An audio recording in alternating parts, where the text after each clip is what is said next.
일당이 15만 원이 넘지 않으면 납부할 세금이 하나도 없으시겠죠? 30만 원 일당을 받고 계시다 라고 하면은 대략적으로 계산을 해보면 약 18만 7천 원 일당이 넘지 않는 분들은 매일매일 받는 일당에 대해서 세금을 하나도 내지 않으시고 그대로 돈을 받는 형태라고 보실 수 있습니다.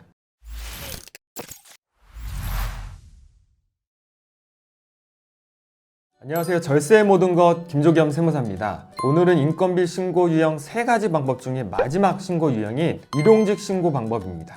일용직 근로자는 근로계약을 주로 하루 단위나 일정 기간 미만으로만 하기 때문에 계속 고용이 보장되지 않는 그런 근로자 형태를 말하는데요. 세법상으로는 3개월 이상 동일한 사업장에서 근로되지 않아야 되고요. 건설 현장인 경우에도 1년 이상 근로되지 않아야 일용직 근로자로 분류를 합니다. 4대 보험 측면에서는 한 달 미만으로 근로된 형태를 일용직으로 분류를 하고요. 주에 15시간 미만인 근로자를 단시간 근로자로 분류를 합니다. 일용 근로자의 세금 계산 방법은 일당에서 15만 원을 공제한 금액에서 6%의 세율을 적용해서 납부할 세금을 결정을 하는데요. 그럼 만약 일당이 15만 원이 넘지 않으면 납부할 세금이 하나도 없으시겠죠? 하지만 최근에는 일당이나 최저임금이 많이 올라서 이 이상으로 받으시는 분들도 굉장히 많은 것 같아요. 그러면 예를 들어서 30만 원 일당을 받고 계시다 라고 하면은 30만 원에서 15만 원을 뺀 금액에서 55%의 공제 금액을 또 제외하고 세금을 계산을 하는데 대략적으로 일당에서 15만 원을 공제한 금액에서 2.7% 정도의 세금이 계산되는 구조라고 생각하시면 쉬울 것 같습니다. 하지만 세법에서는 1,000원이 넘지 않으면 소액부징수라고 하는 제도를 통해서 납부할 세금이 없이 돈을 받을 수 있게 해주는데 그렇기 때문에 대략적으로 계산을 해보면 약 18만 7천 원 정도의 일당이 넘지 않는 분들은 매일매일 받는 일당에 대해서 세금을 하나도 내지 않으시고 그대로 돈을 받는 형태라고 보실 수 있습니다. 회사 입장에서는 이 일용직 신고를 할 때는 매달 다음 달 10일까지 원천세 신고 일정이 있고요. 다음 달 15일까지 일용직에 대한 고용산재보험 근로내용 확인 신고를 챙기셔야 됩니다. 추가적으로는 국세청에 매달 다음 달 말일까지 간이지급명세서 제출하는 것까지 총 3가지 정도의 세금 일정이 있다는 것을 기억하시면 좋겠습니다. 일용직 분들도 4대 보험 중에서 2가지 보험 정도는 납부할 의무가 발생하는데요. 그건 바로 고용보험과 산재보험입니다. 고용보험은 약 2.05%가 발생하는데 사업주가 1.15%, 직원이 0.9%의 보험료를 부담하게 되고 산재보험은 업종별로 약 1% 내외를 부담하게 됩니다.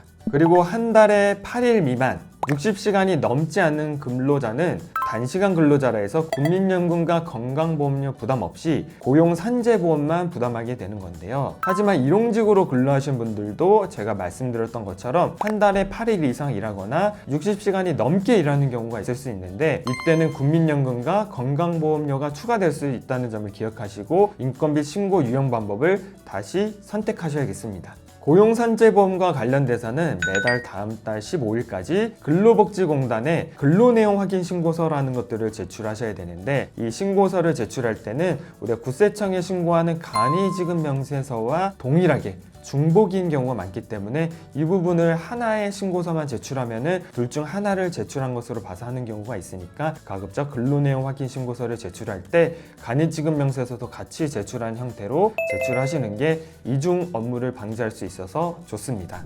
프리랜서도 하루만 고용할 수 있고 일용직도 하루만 고용할 수 있는데 일용직 대신에 프리랜서로 고용해도 상관없는 건가요? 많은 분들이 편의상으로 일용직임에도 불구하고 그냥 프리랜서로 신고하는 경우도 많고 왜냐면 이제 3.3%만 공제하면 되니까 신고가 굉장히 간편하잖아요. 근데 일용직으로 신고하면 우리가 고용보험, 산재보험도 가입해줘야 되고 내가 그럼 환급 받아야 되는데 이거 환급 받을 세금이 없다 이렇게 하는 경우가 많아서 실제 일용직임에도 불구하고 사업소득으로 하는 경우가 굉장히 또 많은 것 같아요. 지금까지 인건비 신고의 3가지 유형에 대해서 준비를 해봤는데요. 먼저 정규직으로 신고할 때는 인건비 신고를 할 때 원천세 신고나 지급명세서 제출, 그리고 4대 보험료나 아니면 고용 관련 세제 혜택을 받을 수 있다는 거, 이런 장단점에 대해서 설명을 드렸고, 프리랜서인 경우에는 세금 신고가 간편한 대신에 고용보험이나 산재보험 가입이 없기 때문에 이런 혜택을 못 받을 수 있다는 거, 일용직인 경우에는 역시 고용산재보험만 가입하면 되고, 인건비 신고가 굉장히 간단하지만 파출이나 일당, 건설, 일용 근로자인 경우에만 신고가 가능하다는 부분을 설명을 드렸습니다. 이렇게 인건비 신고 유형에 따라서 우리는 매출액과 이익 수준, 업종별로 우리가 여러 가지 장단점이 있을 수가 있기 때문에 인건비 신고를 잘하면 이런 것들을 고용 관련 혜택을 받아서 세금을 굉장히 많이 줄일 수도 있고, 또는 인건비 신고를 잘못하면은 보험료가 오히려 또 폭탄이 되거나 보험료 절감을 받지 못해가지고 금전적인 부담이 늘어나는 경우도 많이 발생할 수 있을 것 같고요. 그렇기 때문에 이런 부분 인건비 신고 유형에 대한 장단점을 잘 고려하셔가지고 신중하게 인건비 신고를 하시면 좋을 것 같습니다. 지금까지 절세 모든 거 김조겸 세무사였습니다. 감사합니다.